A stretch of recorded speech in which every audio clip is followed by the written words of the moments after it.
Budget అనేటువంటిది ఈ శాసనసభకు చాలా ముఖ్యమైనటువంటిది. అంటే మన శాసనసభ నిర్వహించే అతి ముఖ్యమైన కార్యక్రమాల్లో బడ్జెట్ పాసింగ్ అనేటువంటిది one of the important agenda. నా రిక్వెస్ట్ ఏంటంటే అధ్యక్ష, కొంచెం సమయం ఇవ్వండి మాకు. నిన్న బట్టి గారి 72 పేజీల ఉపన్యాసాన్ని చాలా శ్రద్ధగా విన్నాం. ఒక 500 పేజీల పెన్ డ్రైవ్ కూడా ఇచ్చారు. నిన్న మీరు మాకు సెలవు కూడా ఇచ్చారు, బాగా ప్రిపేర్ కండి, చదువుకొని రండి అని మీరు సెలవు ఇస్తే ఆ 500 పేజీల పెన్ డ్రైవ్ చదువుకున్నాం. 72 పేజీల ప్రసంగాన్ని బాగా విన్నాం. చిన్నప్పుడు నేను లాస్ట్ దాకున్నా, నేను ఉన్నాను. ఇప్పుడు నేను మాట్లాడేది ఎందుకు సార్, నా అప్పీల్ అదే చెప్దాం అనుకుంటున్నా. ఎందుకంటే అధ్యక్ష, మేము స్కూల్కి పోయేటప్పుడు కాలేజీ ఉన్నప్పుడు కూడా ఇంత శ్రద్ధగా చదివినామో లేదో కానీ ఈ తెలంగాణ రాష్ట్ర ప్రజల కోసం, ఈ రాష్ట్ర ప్రజల సంక్షేమాన్ని దృష్టిలో పెట్టుకొని బాగా ప్రిపేర్ అయ్యి వచ్చినాం అధ్యక్ష. నా రిక్వెస్ట్ ఏంటంటే, బట్టి గారు చాలా అనుభవజ్ఞులు, బాగా సమాధానం చెప్పగలిగిన శక్తివంతులు. సో మధ్య మధ్యలో ఈ మినిస్టర్స్ ఇంటరప్షన్స్ లేకుండా చూడాలని మేము సవినయంగా విజ్ఞప్తి చేస్తూ ఉన్నాం. అధ్యక్ష, ప్రభుత్వానికి ఓపిక ఉండాలి. శ్రీధర్ బాబు గారు, మీకు సహనశీలత ఉండాలి, ఓపిక ఉండాలి. సో అందువల్ల నేను మీతో కోరేది, చూడండి అధ్యక్ష, నేను స్టార్ట్ చేయకముందే ఇట్లా డిస్టర్బ్ చేస్తే ఎట్లా అధ్యక్ష? ఇట్లా అయితే ఎట్లా అధ్యక్ష? నేను ఏమంటున్నా అధ్యక్ష, నేను అనేది ఒకటే అధ్యక్ష, నేను మాట్లాడిన దాంట్లో మీరు మధ్య మధ్యలో ఇంటరప్షన్ కాకుండా గౌరవనీయులు ఉప ముఖ్యమంత్రి గారు తన సమాధానంలో మీరు మాకు చెప్పండి, గట్టిగా చెప్పండి. ఎలియా మినిస్టర్ గారు మాట్లాడినా మాకు అభ్యంతరం లేదు, బట్టి గారు మాట్లాడితే అభ్యంతరం లేదు, వారి సంబంధిత మంత్రి బడ్జెట్. కానీ మిగతా మంత్రులు డిస్టర్బ్ చేసి దయచేసి, ఎందుకంటే వాళ్ళ పద్ధతులు వచ్చినప్పుడు వాళ్ళు మాట్లాడుకోమనండి, కానీ డిస్టర్బెన్స్ లేకుండా చూడాలని మిమ్మల్ని విజ్ఞప్తి చేస్తున్నాను.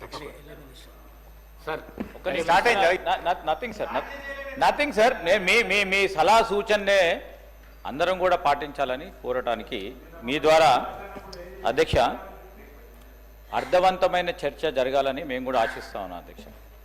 వారు సీనియర్ శాసనసభ్యులు, వారు మాట్లాడే సందర్భంలో అంతా కూడా సత్యం మాట్లాడతానని ఆశిస్తాం.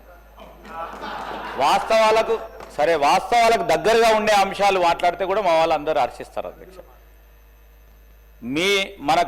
మీ నిబంధనల ప్రకారం ఆ పరిధిలో మాట్లాడమనండి సార్, ఎంతసేపు అయినా మాట్లాడమనండి.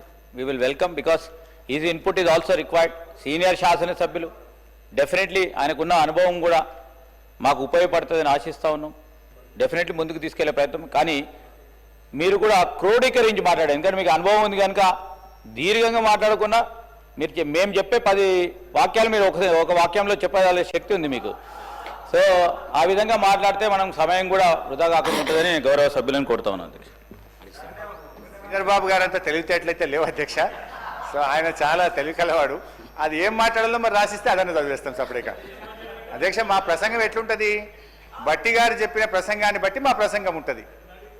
ఇకపోతే అధ్యక్ష, ఓటాన్ అకౌంట్ బడ్జెట్తో కలిపి ముచ్చటగా 3 బడ్జెట్లు ప్రవేశపెట్టిన గౌరవ ఉప ముఖ్యమంత్రి బట్టి విక్రమార్క గారికి నా అభినందనలు అధ్యక్ష.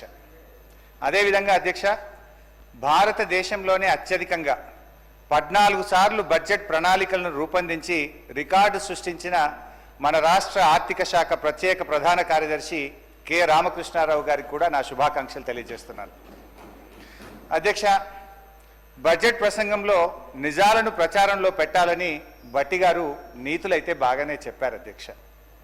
బట్టి గారు ఈ సంవత్సరం ప్రవేశపెట్టిన బడ్జెటు గట్టి బడ్జెటా, వట్టి బడ్జెటా అనేది పరిశీలించే ముందు ఒక్కసారి గత సంవత్సరం బట్టి గారు పెట్టినటువంటి బడ్జెట్ను ఒక్కసారి సమీక్షించుకుందాం.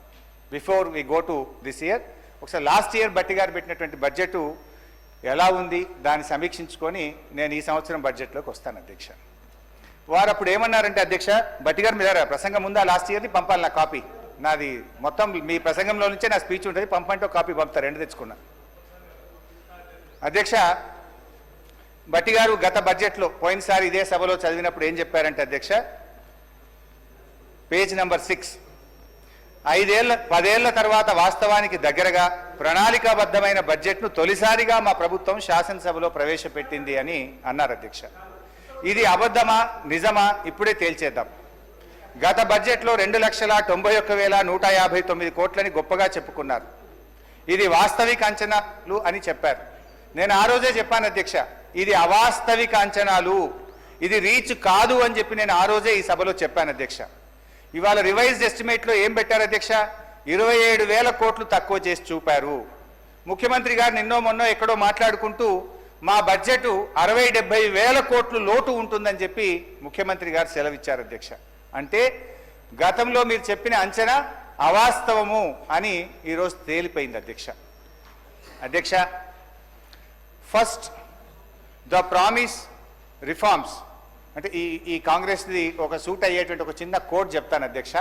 First they promise reforms, then they reform their promises.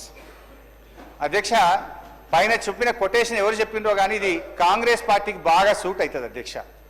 ఎన్నికల ముందు మార్పు పేరిట వాగ్దానాలు ఇచ్చారు, ఎన్నికలయ్యాక ఆ వాగ్దానాలను ఏమార్చారు.